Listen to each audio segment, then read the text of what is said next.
네, 일하는 국회를 강조한 민주당이 잇따라 법안을 처리하면서 속도감을 내고 있는데요. 아하, 통합당은요. 의회 절차를 무시한 입법 폭주, 의회 독재라면서 반발을 하면서 일부 의원들은 장애투쟁까지 불사하겠다라고 언급했지만 지도부는 장애투쟁은 없다라고 선을 다 그어버린 상황입니다. 하지만 통합당 사정은 상당히 복잡한데요. 장애투쟁은 유보했지만 거대 여당에 맞설 대안은 또렷하게 없습니다. 대체 국회에서 어떠한 일이 일어나고 있는지 일단 김민주 기자 나왔습니다. 안녕하세요. 안녕하세요. 휴가 다녀왔어요? 네. 좋겠습니다. 자리 안 뜨거우세요? 앞서 오신 분이 활활 타고 가셨거든요. 화를 엄청 내고 가셔가지고 네네. 그 자리가 뜨거운 자리인데 비지 않게 조심하세요. 예. 우리 뭐 한교안 대변인도 다녀오셨죠, 휴가? 저요? 네. 네. 방송에 지장이 없을 정도로 잠시 알겠습니다. 다녀왔습니다. 네. 휴가 장애투쟁. 이게 그 얘기를 좀 해야 될 것 같습니다. 민심 청취하고 왔습니다. 민심 청취. 자, 먼저 김민주 기자.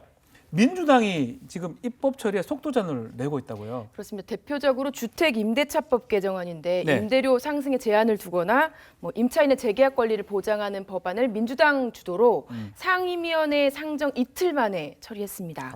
이 과정에서 법안 소위나 축조 심사 등이 없었는데 민주당은 통합당의 시간 끌기, 발목 잡기 때문에 불가피했다는 입장입니다. 예. 4일, 그러니까 7월 임시국회 마지막 아하. 본회의에서는 남은 부동산 법안들과 공수처법 후속 법안 3가지도 처리할 걸로 보이고요. 반면에 의석수 열세인 통합당도 상황이 여의치 않았습니다. 네.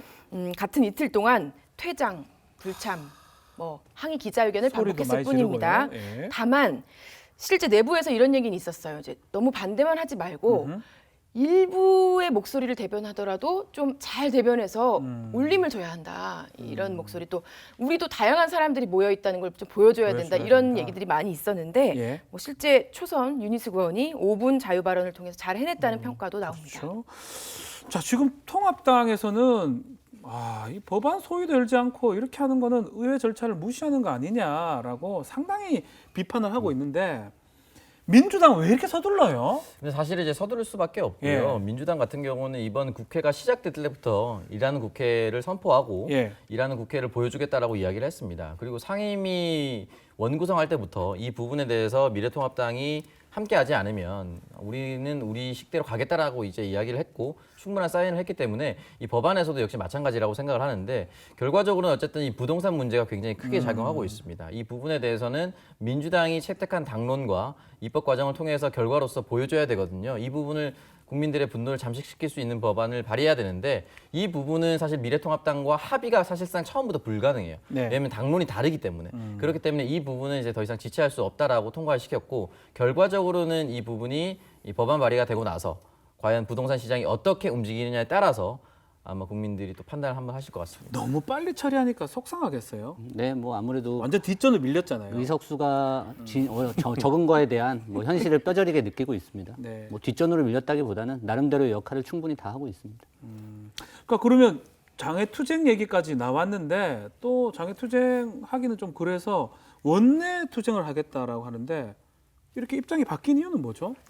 사실 의총에서 일부 네. 그런 의견이 있었던 건 사실이지만 애당초 정해진 건 아니기 때문에 입장을 선회했다기보다는 오히려 이제 작년하고 비교하면 아마 많은 분들이 작년 같았으면 벌써 나갔을 거다. 작년 같으면 벌써 나갔다가 삭발도 몇 명 하고 이런 생각을 하실 수도 있을 것 같아요. 밥도 안 먹고 막 맞습니다. 그랬을 텐데. 근데 제가 이제 총선 지고 나서 네. 한번 말씀드렸는데 익숙함과 결별하겠다, 변화보다 더 큰 변화를 하겠다라고 했는데 아무래도 그런 부분들이 의원들한테 공감을 많이 얻은 것 같습니다.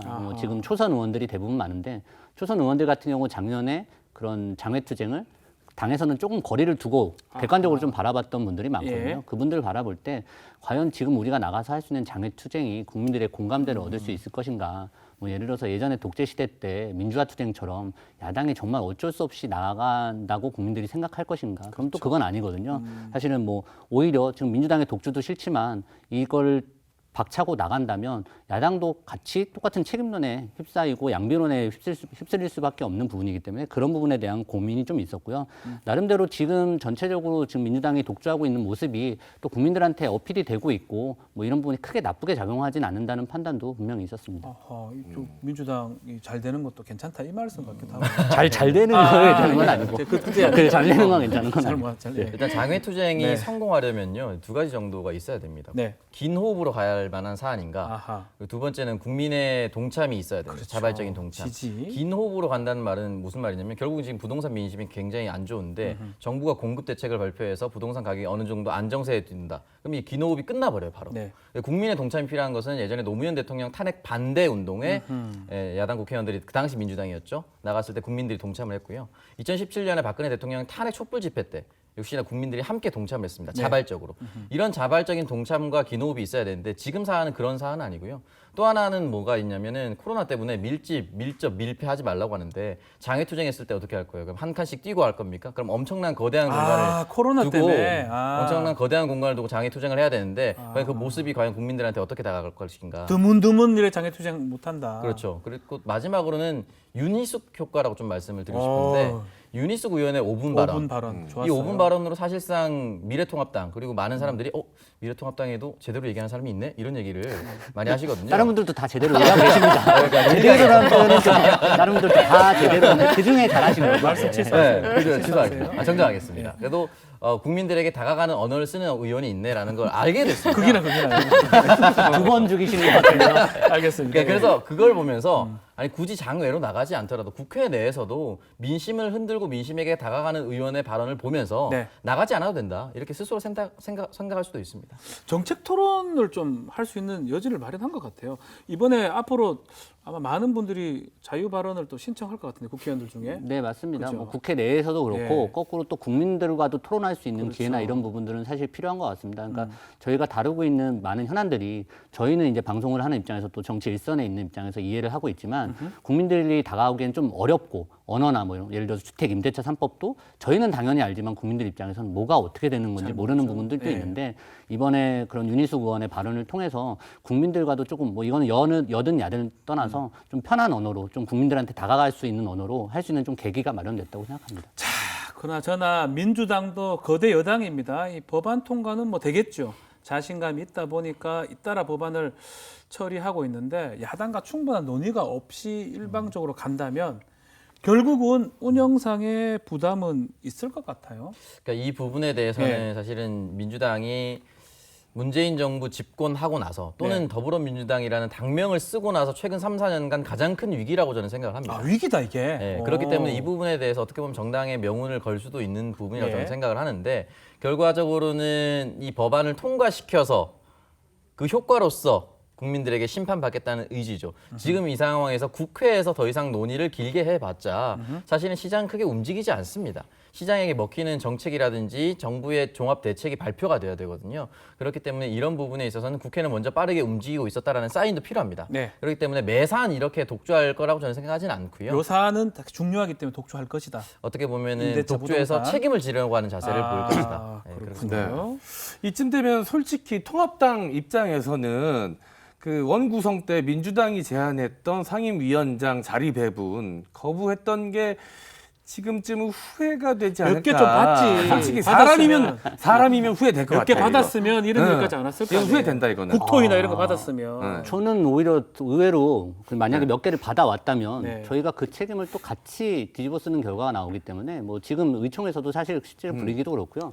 뭐그 판단에 대해서 지금 와서 후회를 한다거나 아니면 그걸 되돌리면을 가정하는 건 적절치 않아 보이고요. 그렇군요. 다만 지금 어쨌든 국민들이 일정 정도 반감을 가지고 있는 건 저는 명백한 팩트라고 생각을 네. 하고 지금 또 민주당 네, 법안에 독재에 대해서, 예, 네. 독재에 대해서 그리고 어쨌든 문재인 대통령이 기회는 평등하고 과정은 공정하고 결과는 정의로울 것이라 했는데 과연 지금 이 과정들이 일련의 법안들이나 모든 정책을 추진하는 과정들이 공정할 것인가에 대해서는 일단 국민들이 지켜는 보되 네. 만약에 결과마저 정의롭지 않다면 분명 이것에 대한 모든 책임은 아마 민주당이 가져갈 것이고 이런 부분에서 사실은 뭐 미래통합당이 만약에 모든 국회 일정을 방기하거나 그랬다면 책임은 져야 되겠지만 네. 어떻게 됐든 국회 안에서 지금 싸우려고 하는 부분이기 때문에 상임위원장을 일부 가져오지 않다 하더라도 뭐 저희는 충분히 할 만큼을 했다고 생각하기 때문에 오히려 그거에 대해서는 후회는 없는 것 같습니다. 본인만 후회 없어요?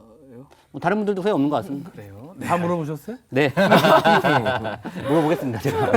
자, 8월 국회에서도 많은 법안들이 기다리고 있습니다. 자, 이렇게 한다면 국회 김유지장 또다시 격돌을 하겠죠, 아마도 이제 앞으로. 또 공수처 3법도 있고 예. 하니까요. 예. 상당한 격돌이 불가피한데 여야 모두 아마 새로운 전략이 있어야 될 것 같은데 여야의 전략을 한번 들어볼까? 우리 오창석 평론가는 근데 어떻습니까? 이제 공수처 3법이라든지 또 부속 법안들도 남아 있고요. 근데 이런 부분은 사실은 작년에 국회가 이제 새로 시작되기 전에 패스트트랙을 통과하면서 사회적 합의가 어느 정도 한번 끝났습니다. 만약에 패스트트랙이 부당하다라고 했다라면 민주당이 이렇게 의석수를 많이 가져가지 못했을 거라고 저는 생각을 하고요. 그렇다면 지금 가장 큰 문제가 이제 부동산 문제인데 여기에 대해서 흔히 말하는 킹핀 정책이라고 하죠. 전체를 판을 흔들을 뒤집을 수밖에 없는 행정수도 이전이 나왔습니다. 그럼 이거를 잠깐 꺼냈다가 분위기 전환용으로 다시 내려버리면은 민주당 엄청난 역풍에 휘말리게 될 겁니다. 다음 대선까지 직격탄을 줄 정도로 큰 문제인데 그렇다면 민주당은 앞으로 이 부분에 대해서 현실적으로 어떻게 옮겨갈 것인가에 대한 이야기를 할 겁니다.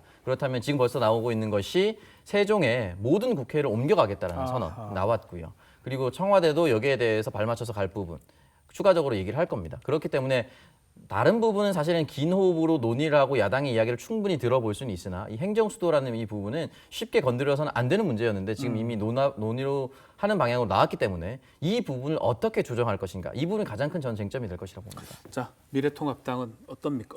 사실 이제? 그 지점에서 고민 참 많습니다. 네. 아무래도 어쨌든 의석수에서 많이 부족하고 밀리니까요. 사실은 제일 좋은 건 여당 입장에서 어떤 정책 기조를 좀 전환해 주는 게 본인들이 이렇게만 가서는 안 되겠다라는 걸 좀 깨닫고 전환해 주는 게 제일 좋겠지만 뭐 그거를 바라는 건 좀 요원한 것 같고 나름대로 미래통합당 나름대로의 역할을 하고 있는데 최근에 저희가 좀 내부적으로는 반응이 좋다고 생각하는 게 두 가지가 있습니다. 뭐죠? 첫 번째는 지난주에 있었던 윤희숙 의원의 발언, 아까 말씀 주신 것처럼 어떤 고성이나 막말 아니면 국민들 앞에 볼썽사나운 모습이 아니더라도 충분히 쉬운 언어로서 국민들에게 다가갈 수 있다는 부분, 이 부분에 대해서 좀 많이 고무가 돼 있고요. 또 하나는 저희가 요새 좀 밀고 있는 건데 그 회의 때마다 저희 백보드가 있습니다. 네. 근데 백보드가 좀 많이 바뀌었다고 해서 계속 바꾸던데. 그래서 일주일에 한 번씩 바뀌고 있는데 네. 예를 들어서 뭐 그렇게 해도 집 안 떨어져요 집값, 그다음에 서울 의문의 1패 뭐 이런 현수막들을 걸고 있는데 나름 이게 또 당원들 사이에서 어떤 뭐 좀 이렇게 으쌰으쌰하는 분위기도 만들 수 있고 효과가 좀 있다. 결집력 예. 효과가 있어서 좀 다각도로 이제는 사실은 어떻게 보면 이거는 미래통합당뿐만 아니라 앞으로 모든 정당들이 국민한테 다가가는 데 있어서요. 오히려 뭐 국회 내에서의 의회 뭐 상임위 활동뿐만 아니라 또 혹은 장외투쟁 이렇게 이분법적으로 나눌 게 아니라 좀 다각도로 다가갈 수 있는 방법을 만든다는 데에서도 좀 긍정적으로 생각합니다. 우리 김민주 기자는 지금 사실 국회 출입 중에 미래통합당 출입 기자잖아요. 미래통합당이 앞으로 또 어떻게 할지 또 어떻게 먹힐지 한번 얘기해 주시죠. 편 좀 들어주세요. 편 좀 들어주세요. 네. 아니 이제 가을쯤 되면은 지방선거 이제 분위기를 어느 당이 선점하느냐도 중요할 것 같은데 보궐선거도 있을 거고요. 뭐 오늘이란 말씀이 안 된다. 네. 그 아무튼 김종인 위원장이 비상대책위원회에서 서울시장, 부산시장 후보를 구한다. 드디어 공개 구회까지 시작하셨습니다. 그래서 경영을 잘하고 경제를 잘 아는 분이어야 한다. 네. 그래서 후보 모으기를 시작했기 때문에 이제 뭐 여당도 그거에 발맞춰서 후보를 내고 좀 이렇게 좀 견주다 보면은 좀 분위기가 좀 바뀌지 않을까 싶습니다. 크게 지금 그런 걸 함으로써 분위기를 전환할 수 있을 것이다. 뭐 네. MC 장원도 저는 뭐 통합당의 백보드판 글귀 하나 추천해드려도 될까요? 예 해주세요. 이번엔 웬만해서는 안 나간다. 뭐 이런 거 하나. 아, 좋다. 예. 웬만해서는 안 나간다. 누구를 지칭? 이번엔 웬만해서는 안 깎는다. 장애로. 이번엔 먹고 한다. 반영 안 될 것 같은데. 나가려나? 반영 안 될 것 같은데. 그래요. 장애 투쟁을 접고 원내 투쟁을 하겠다고 하는 미래통합당. 또 일하는 국회를 원하고 있는데 국회가 앞으로 어떻게 또 지금 어려운 나라 살림을 이끌어갈지 지켜봐야 되겠습니다. 자, 다음 주제로 넘어가겠습니다. 1600만 경기 인천 시민이 궁금해하는 이야기, 탐정의 시선으로 경인 지역 이슈를 파헤쳐보는 시간, 편의 경인. 자, 오늘 주제가 뭡니까? 오늘 제가 픽한 경인 뉴스 바로 이겁니다. 아하. 네. 집값 상승 주범 다주택자로 꼽히면서 정부에서는 이미 2급 이상 공무원들 집 처분하라고 권고를 했는데 이재명 도지사 정부보다 더 센 카드를 집어들었어요. 2급이 아닙니다, 여기는. 네. 네, 역시 배경은 이해관계자가 정책 결정에 관여하면 좋은 정책이 나오기 어렵다. 네. 입니다. 먼저 4급 이상 공무원들에게 올 연말까지 실거주용 빼고 모두 처분하라 이렇게 권고했고요. 네. 산하 공공기관의 본부장급 이상 간부도 역시 대상입니다. 아, 부득이하게 다주택을 보유하더라도 그 사유 발생일로부터 6개월 안에 해소해야 된다. 이런 전제 조건도 있고요. 안 따르면 부동산 관련 업무에서 배제하는 등 인사에 반영하겠다고 했습니다. 네. 둘째로 경기도형 장기 공급주택 확충 계획을 밝히면서 네. 비거주용 주택에 대한 징벌적 과세를 정부에 한 번 더 요청을 했어요. 그리고 마지막으로 기본소득형 토지세 도입인데 이게 부동산을 통해서 얻은 불로소득을 아하. 세금으로 환수해서 세금으로. 기본소득 재원으로 활용할 수 있게 해달라면서 정부와 국회에 협조를 요청했습니다. 상당히 지금 강한데 요 얘기를 한번 보죠. 정부는 2급인데 경기도는 4급이에요. 4급 서기관인데 4급 이상 공무원, 고위공무원만 집 한 채를 팔고 다 팔아라. 빼고 다 팔아라. 4급 이상이 왜 그렇죠? 왜 4급? 왜 네. 4급인가요? 제가 사전 조사를 좀 해봤는데요. 좋습니다. 예. 공직자 윤리법상 재산 등록 대상자가 4급 공무원 이상입니다. 그래서 기준을 4급 이상이라고 한 건데 네. 4급 이상 공무원 다주택자가 생각보다 많더라고요. 많아요. 네, 자세한 설명 키워드 먼저 보고 와서 마저 말씀드리는 걸로 하도록 하겠습니다. 자, 키워드 보여주시죠. 네. 아니 첫 번째 형님, 키워드가 저 이거 읽어야 됩니다. 이거. 죄송합니다. 네. 왜 이러노? 예, 죄송합니다. 다주택 고위공무원, 부동산 백지신탁제, 돈이냐 명예냐. 네, 좋습니다. 첫 번째 키워드가 다주택 고위공무원. 뭔 말? 이건 너무 성의 없는 거 아니에요? 이 정도 조사하면 다 하지요. 형님 그 입 다물라. 요. 예. 네. 모르는 말씀하시면 안 네, 됩니다. 이 다주택 고위공무원 그 자체가 지금 이슈입니다. 다주택. 생각해 보세요. 네. 이 고위공직자들 본인이 다주택자인데 이 다주택자를 잡는 이 정책을 앞장서서 펼치겠습니까? 이 믿음이 신뢰가 잘 안 가죠. 그렇네요. 네, 그래서 계속 먼저 집 팔아라라고 이야기를 하고 있는 건데 안 팔고 있습니다. 그래서 이 부분에 있어서 국민들이 지금 분노를 느끼고 있는 것이죠. 제주의 공무원들은 다 청렴해서 집이 한 채나 없거나 이럴 텐데 다주택자 고위공무원 얼마나 많길래 그렇습니까? 예, 경기도 자체 조사 결과입니다. 예. 경기도 소속 4급 이상 공직자가 332명인데 예. 이 중에 다주택자가 94명, 전체의 28.3%였습니다. 예. 2주택자가 69명으로 가장 많았고요. 네. 3주택자는 16명, 4주택 이상 소유자도 9명으로 조사됐습니다. 28%면 뭐 상당히 높다고 봐야 돼요.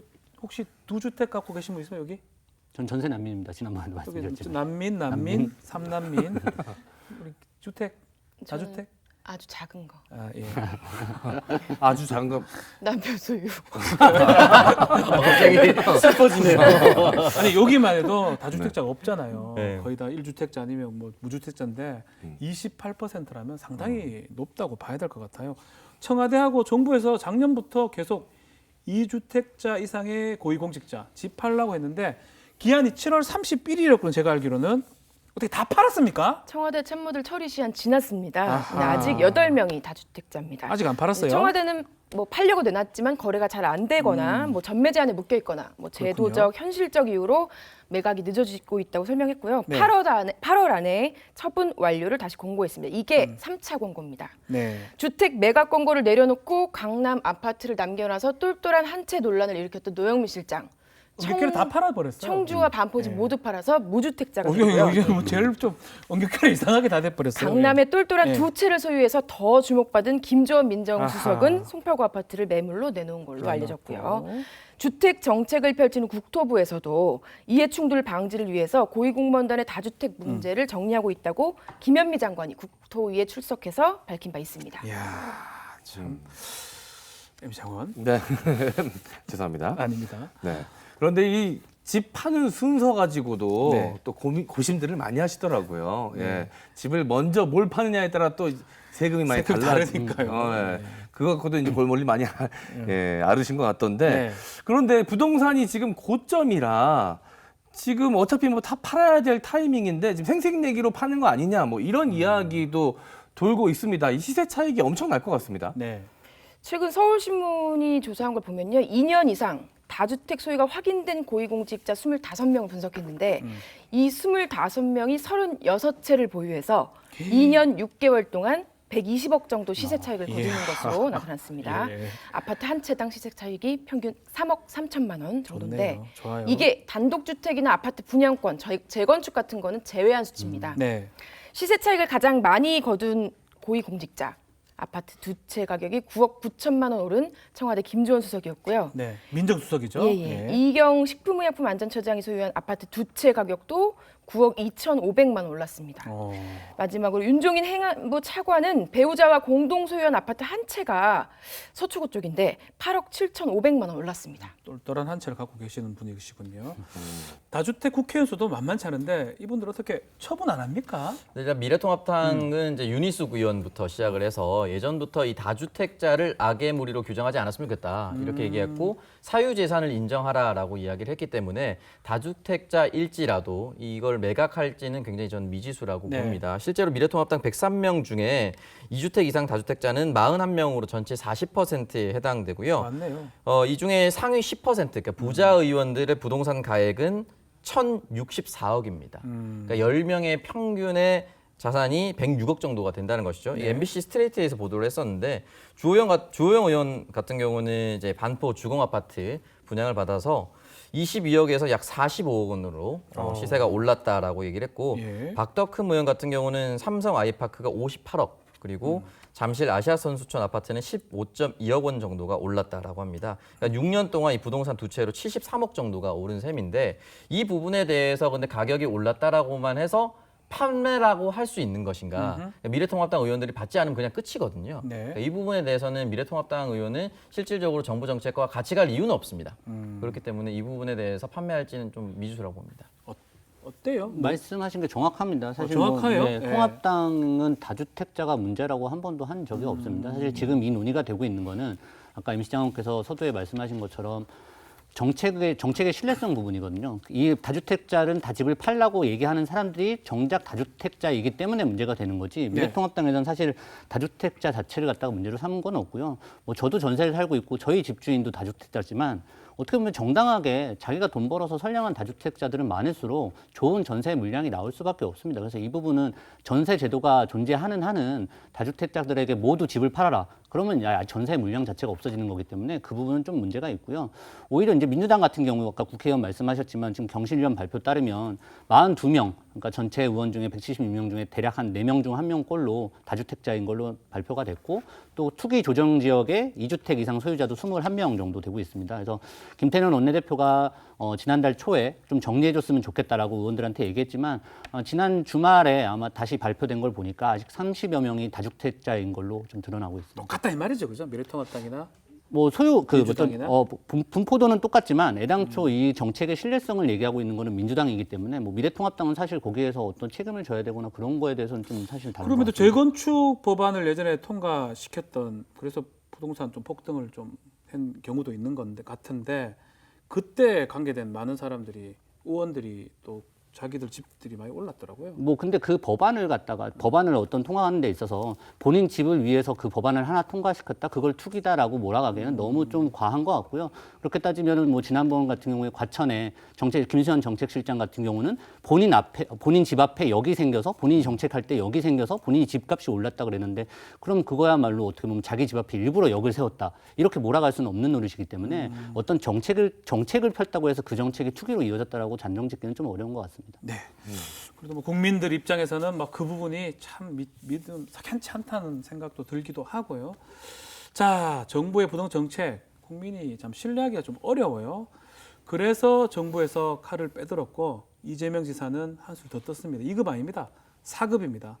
4급 이상 고위공직자 인사 불이익을 주겠다 하면서 정부의 부동산 백지 신탁제 도입을 촉구를 했어요. 네, 그래서 제가 뽑은 두 번째 키워드가 바로 부동산 백지 신탁제입니다. 네. 이재명 경기도지사가 본인의 SNS를 통해서 이 좋은 부동산 정책을 만들려면 이해관계가 개입되지 말아야 한다라고 하면서 이 부동산 백지 신탁제 입법을 촉구했습니다. 임시장원 열심히 하는 건 제가 알고 있지만 네. 부동산 백지 신탁제 네. 쉽지 않은데 이거 내용은 알고 있습니까? 아, 예.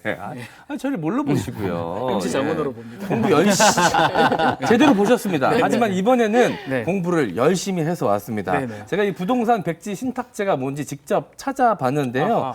그 부동산 가격에 영향을 줄 수 있는 이 정책을 위반하거나 이 관련 법을 집행할 수 있는 고위 공직자들이 자신의 부동산을 대리인에게 이 재임 기간 동안 맡기게 하는 제도입니다. 즉 이 실거주 한 채 외에는 부동산 소유를 못하게 규제하자 이런 내용인 겁니다. 맞습니다. 주식 신탁하고 비슷한 건데 공부 열심히 하셨네요. 근데 부동산 백지 신탁제 이번에 처음 나온 얘기는 아닙니다. 2005년에 통과된 공직자윤리법 개정안에서 논의가 됐었거든요. 근데 실제 입법이 안 된 것. 왜 흐지부지하게 된 거죠? 일단 2005년에는 공직자윤리법 개정안을 통해서 네. 주식 백지 신탁제는 이제 도입이 됐습니다. 됐었죠. 이제 업무와 관련된 주식을 3천만 원 이상 보유할 수가 없고 그 이상일 경우 직접 매각하거나 금융회사에 맡겨야 한다. 그럼 결국은 다 처분해야 된다는 내용인데요.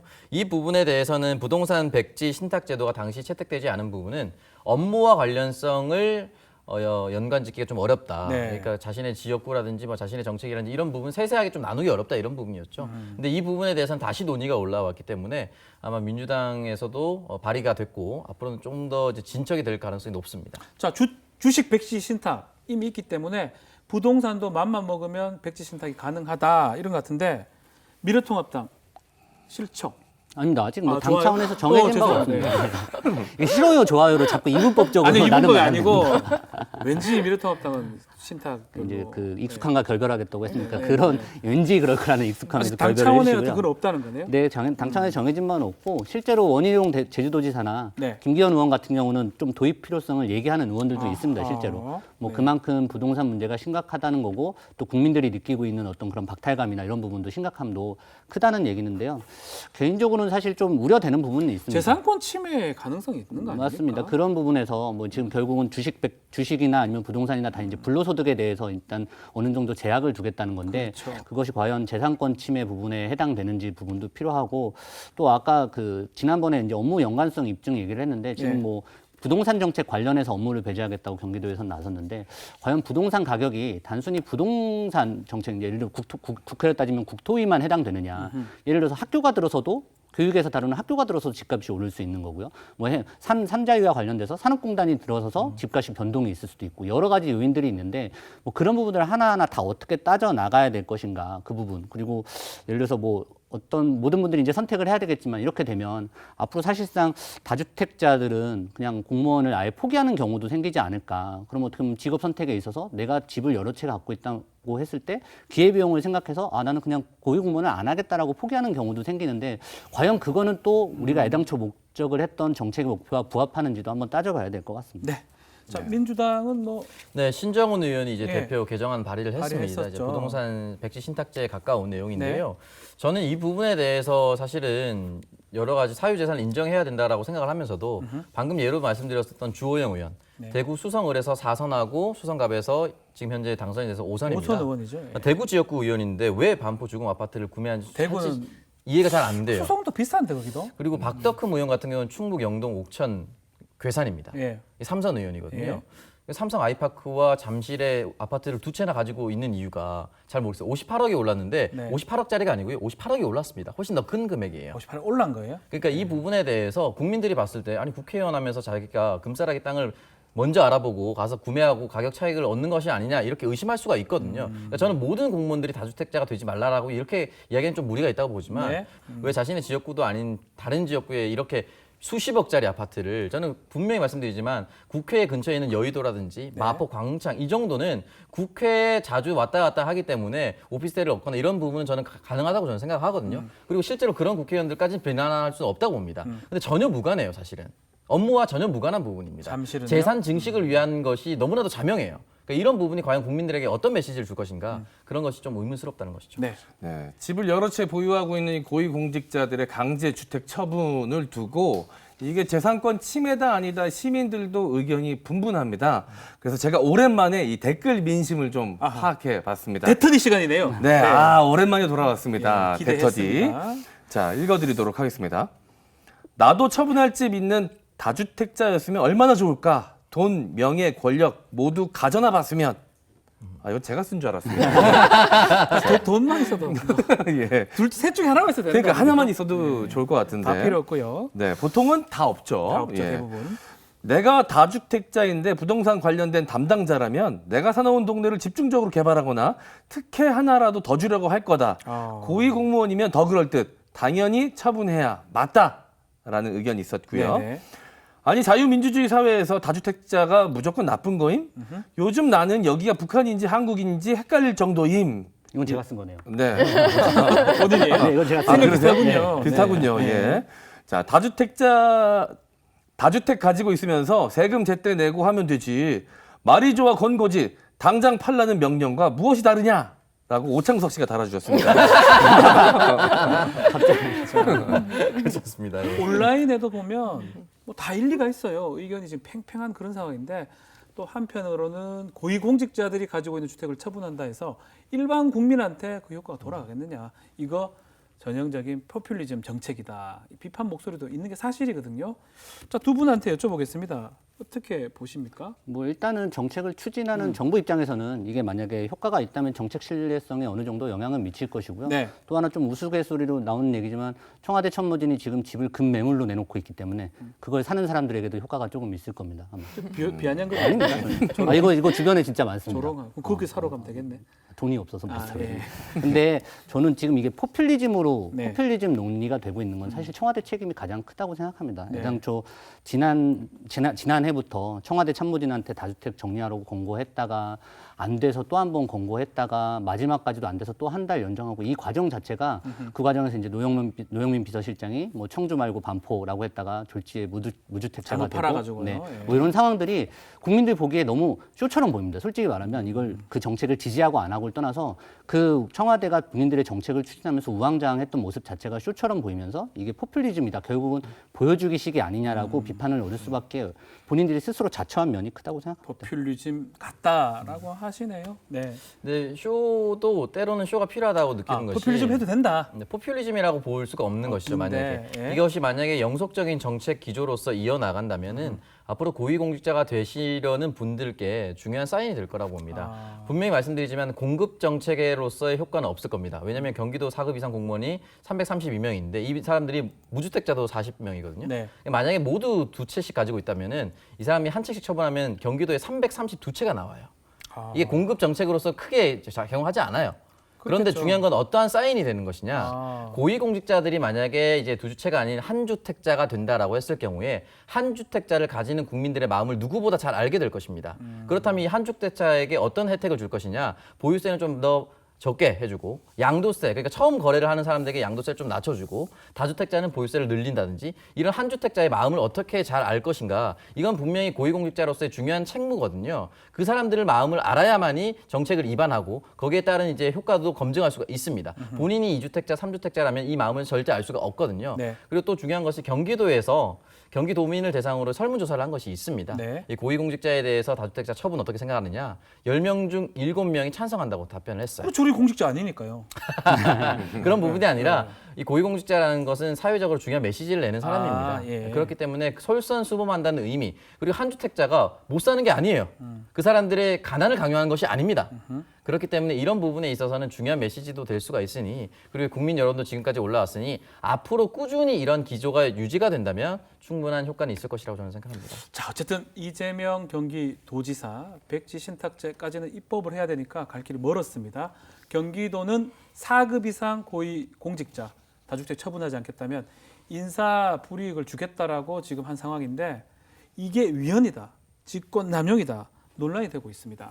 그래서 제가 뽑은 마지막 키워드가 네. 돈이냐 명예냐. 이런 노래 있잖아요. 돈 싫어, 명예 싫어, 따보다 음악 싫어. 그건 둘 다 싫다고 하시는 분이고요. 알겠습니다. 예. 네. Money or honor. honor. 돈이냐 명예냐입니다. 좋습니다. 이재명 경기도지사가 부동산 투자하고 싶으면 네. 공직에 있으면 안 된다. 돈과 권력 중 하나만 가져야 한다라면서 이 부동산 사업하면서 돈을 벌 것인지 이 공직 생활을 하면서 명예를 가져갈 것인지 둘 중 하나만 선택하라고 이야기를 했습니다. 아하. 그런데 이 집을 안 팔면 처벌을 하겠다라는 것도 아니고 이 인사 고가에 반영한다는데 이게 그렇게 크게 문제가 되는 겁니까? 법조계에서는 위법 소지가 다분하다고 평가를 하는데요. 우선 헌법 7조 2항 네. 공무원의 신분과 정치적 중립성은 법률이 정하는 바에 보장된다. 그렇죠. 다음 23조 1항 모든 국민의 재산권은 보장된다.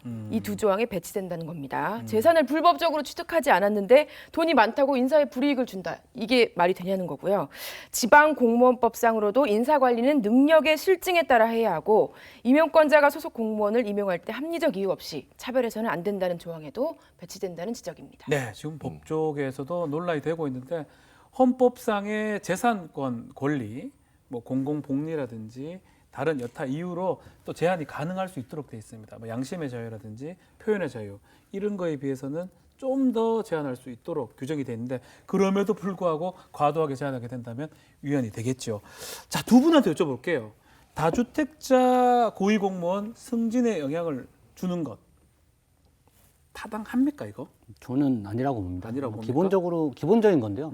재산이 적다고 불이익을 받아도 안 되는 것처럼 반대로 재산이 많다고 불이익을 받아도 안 되는 게 민주주의의 기본 원칙입니다. 그러니까 이번에는 사실 이제 승진 요 부분에 대해서만 논의가 되고 있지만 만약 이런 아까 시그널이라고 하셨는데 공직사회에서 이런 시그널이 계속되면 다른 분야에까지 다주택자가 완전 죄악시되는 완전 악으로 규정되는 경향이 분명히 사회에 번질 것이고요.